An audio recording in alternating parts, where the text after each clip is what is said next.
بسم اللہ الرحمن الرحیم۔ السلام علیکم ورحمۃ اللہ وبرکاتہ۔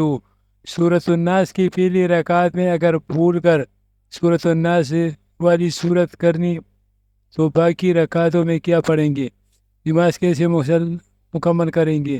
چونکہ قرآن پاک کی آخری سورۃ الناس ہے، اس صورت پر قرآن پاک مکمل ہو رہا ہے۔ اب اگر پہلی رکعت میں آخری صورت تلاوت کی تو باقی رکعتوں میں کیا پڑھیں گے؟ نماز کیسے مکمل کریں گے؟ بہت سارے لوگ یہ مسئلہ جانتے اور غلطی کرتے ہیں، جس طرح کہ پچھلے دنوں میرے پاس ایک سٹوڈنٹ ہے جو کہ کینیڈا میں رہتی ہے، اور اسے کہنے لگی کہ میں نے پہلی رکعت میں سورۃ الناس تلاوت کر لی ہے، اب مجھے یہ معلوم نہیں ہے کہ اگلی رکعت میں کیا پڑھوں گی، تو میں نے اسی وجہ سے نماز توڑ دی تھی۔ دوبارہ سے میں نے نماز شروع کی، جو کہ بہت بڑی غلطی ہے۔ ان کے اور مسائل کا علم نہ ہونے کی وجہ سے انہوں نے یہ غلطی کی ہے۔ اب اگر کبھی اسراف ہو جائے تو پہلی رکعت میں سورۃ الناس میں تلاوت کرے تو ہم نماز کیسے مکمل کریں گے؟ اگلی رکعتوں میں کیا پڑھیں گے؟ اس مسئلے کو اچھی طریقے سے سمجھ جائیے، لیکن اس سے قبل میں ایک دو مسائل اور بھی یہاں پر بیان کرنا چاہتا ہوں، لگے ہاتھوں یہ بھی بیان کر دوں۔ دیکھیے، پہلی رکعت میں جو آپ قرآن کی قرأت کرے تو وہ تھوڑی لمبی ہو، پہلی رکعت میں تھوڑی لمبی تلاوت کرے، اور دوسری رکعت میں پہلی رکعت کی نسبت تھوڑی کم تلاوت کرے۔ چھوٹی تلاوت کرنے ٹھیک ہے نا؟ اسی طرح ترتیب یہ ضروری ہے، یعنی پہلے میں جو آپ سورت تلاوت کر چکے ہیں، آپ اگلی رکعت میں اس سے اگلی سورت ہونی چاہیے۔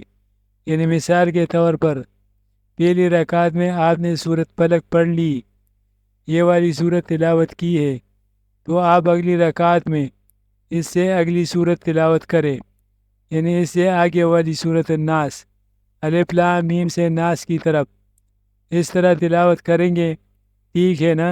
اس طرح نہیں کہ پہلی رکعت میں آپ نے سورۃ الناس تلاوت کی اور دوسری رکعت میں سورت فلق تلاوت کر رہی ہے، تو یہ ترتیب غلط ہو جائے گی۔ تو اس چیز کو آپ نے درست کرنا ہے، ٹھیک ہے نا؟ اب آئیے جو ہمارا مین مسئلہ ہے، جو اگر کبھی اصلاح ہو جائے کہ پہلی رکعت میں الناس تلاوت کرنے بھولے سے اب کیا کریں گے؟ دیکھیے، یہ بات تو میں بیان کر چکا ہوں کہ ترتیب جو ہے یہ غلط کرنا یہ درست نہیں ہے، ٹھیک ہے نا؟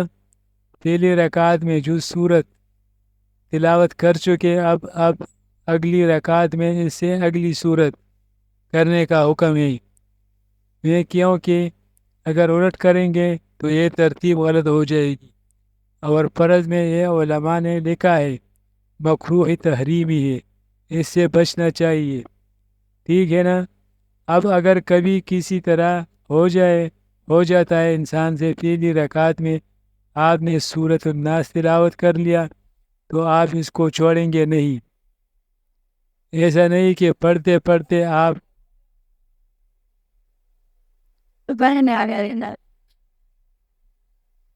کو یاد آیا کہ یہ تو میں آخری صورت تلاوت کر رہا ہوں، اس کو چھوڑ کر آپ پچھلی صورت کی طرف لوٹ جائے، ایسا نہیں، اسی کو ہی جاری رکھیے، یہ صورت تلاوت کرے۔ اب اگلی رکعت میں آپ کیا کریں گے؟ دوبارہ اسی صورت کی ہی تلاوت کریں گے، ٹھیک ہے نا؟ اس سے پچھلی صورت کی طرف جان بوجھ کر لوٹ جائیں گے تو یہ تحریمی ہے، ایسا نہیں کرنا چاہیے، اسی صورت کو دوبارہ پڑھیں گے، ٹھیک ہے؟ ترتیب جو ہے وہ غلط نہیں کریں گے۔ پہلی رکعت میں سورۃ الناس تلاوت کر چکے آپ، تو آپ اگلی رکعت میں بھی سورۃ الناس ہی پڑھیں۔ اللہ ہم سب کو ہدایت دے، آمین ثم آمین۔ امید ہے آپ کو میری بات سمجھ آئی ہوگی۔ شکریہ دوستو، چینل کو لائک کریں، دوسروں کے ساتھ شیئر کریں، اور چینل کو سبسکرائب کریں، بڑی مہربانی ہوگی۔ شکریہ۔